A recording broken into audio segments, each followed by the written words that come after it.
Bolivia is a small landlocked country in South America nestled in the Andes where the people are primarily farmers growing crops that are adapted to the extreme climate conditions of the highlands. One of the most important crops, a grain called quinoa, has been grown on the Bolivian Altiplano for thousands of years. The extreme environment and complex topology of the region force farmers to specialize quinoa varieties to withstand the freezing temperatures, droughts, rugged landscape, and short growing season characteristic of the region.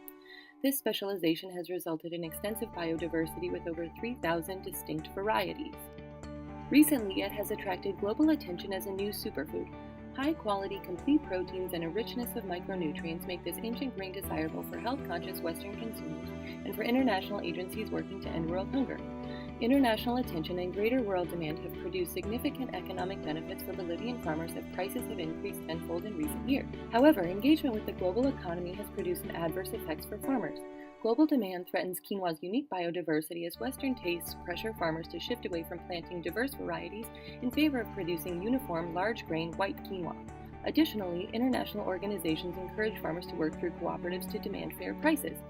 Cooperatives put further pressure on farmers to homogenize crops by demanding specific varieties and minimum volume thresholds.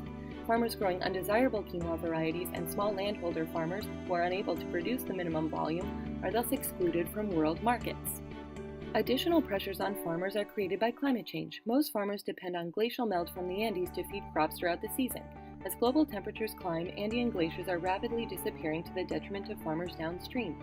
Experts predict that these life-giving glaciers could disappear entirely by the end of the century.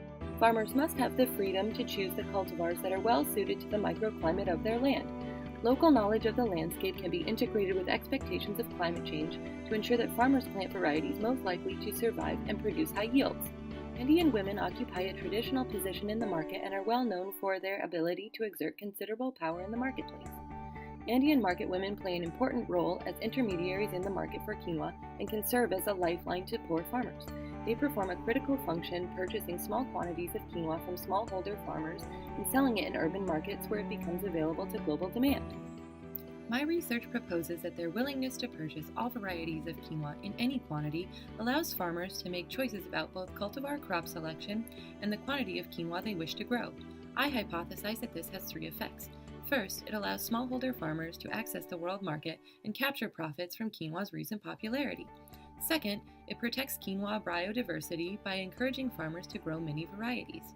Third, it can create greater food security by allowing farmers to plant subsistence crops on small land parcels in addition to quinoa as a cash crop. Ongoing research for my PhD at Penn State will track the changes to biodiversity over time and will examine the critical role Andean market women play in conserving biodiversity, protecting smallholder livelihoods, and promoting food security.